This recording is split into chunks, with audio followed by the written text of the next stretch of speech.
beautiful people, it's me, Penny Queen, and I'm back with another video. Today's video is going to be my 4-month update video. Yes, I've had my locks for 4 months and I am excited. I didn't want to come to you all every month with an updated video on my locks because some months is literally just the same as the previous month. But when I feel like there's some things that have changed with my locks, I will come to you and give you an update. As in, this is my 4 months. I've had a lot of changes in these 4 months. I'm not gonna say a lot, but I've had a few changes. So I'm gonna bring all those changes to you in this video. So just keep watching. Alright, first up, let's talk about the changes. So as y'all stated, I've been locked for 4 months. I have noticed that my locks are getting really thick in the root area. So like, let me see if I can find one for an example.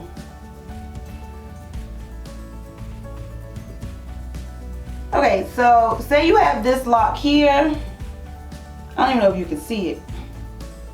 So the lock is thin here. This is where I started the lock. This is all the beginning lock. This is the starter lock here. And then from here to here, I hope y'all can see that. From here to here, it's all of what I have interlocked since starting my lock. And this portion of my hair has gotten really thick. But I have noticed that the roots of all of the locks have gotten really thick from the beginning. That's a good thing because that's what they're supposed to do. They're supposed to swell, which they are. I like that the roots are swelling, but my ends are not swelling. I hope that doesn't change anything when it comes to the longevity of it, because it'd be like, oh, this is thick and then this is thin, so it gets really weak in the middle or whatnot. I hope that does not change. But I do like that it's getting thick. It shows my hair being a lot fuller than what it was when I first started. I like that a lot. My loctician was saying that, you know, it's different. Like, your hair is not manipulated as much as before, so you're getting all of that growth. All the growth that you obtain, nothing is falling out. It's all being locked in that one lock. So that is why it's getting thicker, because you are retaining a lot more of that growth, which is awesome, and that's what we are here to do. I don't know if y'all can see my one little lock. Actually, I have 2 locks. You see this lock here? I'm just gonna let it go. Do you see this? It's a different lock. I almost believe that this lock is locked from root to tip, because there is no curl at the end. There's nothing. It's just, let me get closer. The lock just sits there and hang. It doesn't have, it's literally, there's no, let me see. This is what it looked like on the end. And that's how it looked all the way up. I also found today that I have another one that is just like it, that is over in this area. Let me see if I can find it. Oh, there it is. Look. There it is. Here's another one. This one has a little bit more curl at the end than the other one, but this one is definitely like done.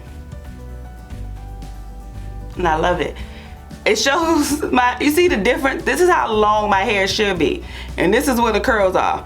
Like, why can't all of them get like this so that they be long? See? The shrinkage is real when it comes to these locks. That's another thing. So those 2 locks that I have are very much well on their own. I feel like if most of my hair was like that, I could slack on doing braiding and banding, because these are like, they're there to stay, and I love it. I wish all of them or most of them would join these 2. I have changed from washing my hair every week to washing my hair every 2 weeks. There's no particular reason on why I did this. It's just that I didn't see the need to have to wash my hair every week. My hair wasn't getting flaky or dirty or anything, so I had moved to every 2 weeks, and I'm doing just fine with that. Now, if I do a perm rod set and I add mousse, I will wash my hair after that, only to get the product out so there's no buildup. I hear a lot of people ask about the flyaways, the frizziness.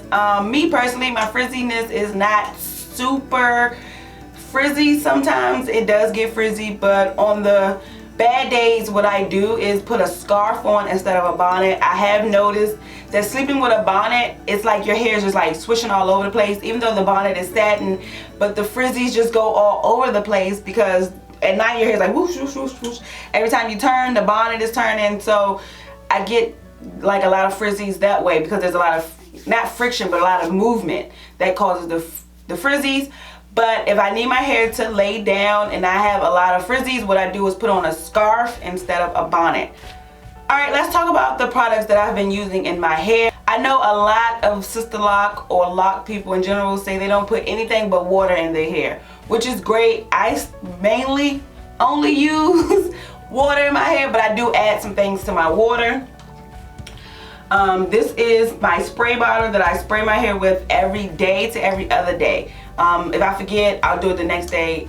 I mean, we're on quarantine, so I can't remember to spray my hair every day because most of the time it's probably in a ponytail or just hanging.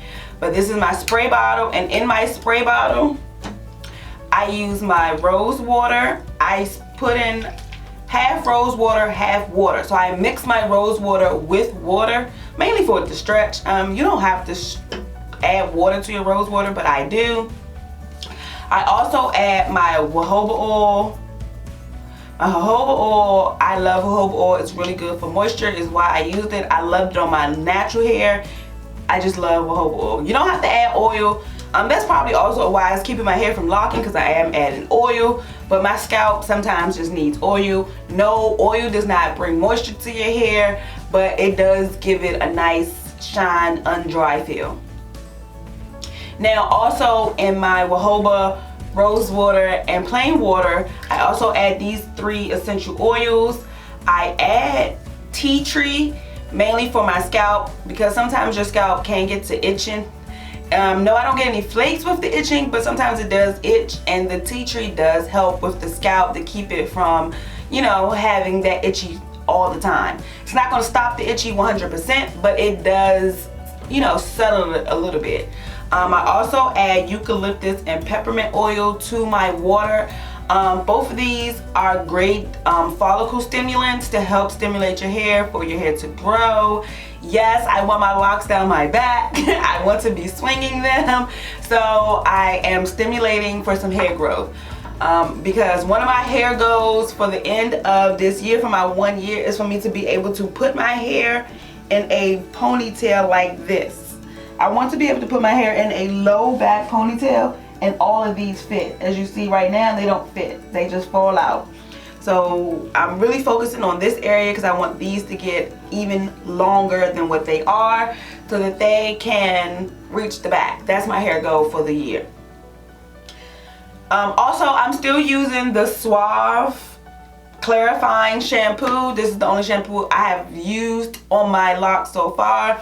I'm thinking about getting another one, but this jar is so big, I refuse to let this go to waste. So when it gets to like halfway, then I will switch to something else or try something else. Now when it comes to washing, I told you I wash once every other week, but when I wash, I do 2 washes. I do the first wash, get it all good, and then the second wash where it's give me the most suds, I wash a second time so my hair can get squeaky clean, because again, I do put gel on my edges, so I do know my edges get a little cakey with products, so I try my best to get that out. Pretty much that's all the products that I use. I spray, shake, and go. Like, I mean, you know, you can add a little style here and there. Let's talk about some of the styles that I've been doing for the past few months.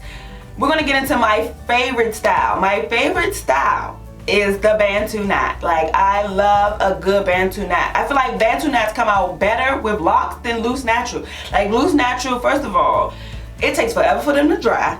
You don't know when they dry. And when you undo them, it's like their hair just go anyway. And you just be like, what am I gonna do with this? With your locks, I get the same perfect curl every time. You twist it, you untwist it. I don't have to do a 2-strand twist first and then wrap it around itself. You literally just twist it and wrap it around itself. You could do bigger ones so you have a bigger curl. You could do smaller ones for tighter curls. I love a good Bantu knot. I'm going to insert a picture here to what I did to my Bantu knot. I took it out and I styled it. This style was perfect. So that's my go-to favorite style, because you can pin it up, pin it down, anything. I've also done braid outs, mainly from when you do your wash and you braid a band. So you take the braid out from the braided band and you have a perfect braid out. The braid out is lit. Your dreads are stretched, so it makes it really long and flowy. It's just really nice. Also, when you do the braiding band, I will let them dry for like a complete 24 hours before taking them out, which also gives you even better results that last even longer. Also, I am thinking about doing braids over my locks. Truthfully, I love my locks, but I am like itching for a new style. So I'm thinking about putting some braids or some faux locks, which is weird because it's like you have locks. Why would you put faux locks on top of your locks? But the style is different. They're longer, they're thicker. It's just a different look that I am thinking about doing. If I do it, of course I will record it and bring it to you. But that's all the changes. Those are all the products that I've been using on my hair. I told you there's no big changes, but there are some few changes that I really wanted to bring to your attention. So that's one thing. If you're thinking about being locked, just know that even though at the beginning the locks seem really thin, they will thicken up. I don't know if they'll thicken up at the ends, but I noticed that my roots have gotten thicker, so I can tell you that the roots will get thicker. Also, I do notice, I told you these 2 strands over here that are doing their own little thing. The hair has gotten a little bit longer. Like, I can tell that my hair is, like, even with shrinkage, and my hair is stopping right here. I don't think my hair has ever stopped right here with a wash and go with shrinkage. Because just imagine if I didn't have the shrinkage, it would be all the way down here. So that's a blessing. But overall, I am in love with my locks. I just want something different. So I'm praying that I'm able to put some braids on top of these to get rid of that little itch that I'm having. So if you've been following me a while on my channel, you know I change my style every day if I could. But I changed my hair a lot, which was one of the reasons it took me so long to want to lock my hair, because I knew I would want a different style every day. And you can't really do that with locks. You're kind of stuck with what you got. But you're not really stuck, because they're very universal. So you can do a lot of things with them, is why I chose sister locks instead of traditional locks. So without further ado, you know what time it is. It's time to hit that like button, that subscribe button, and comment below. See you in the next one.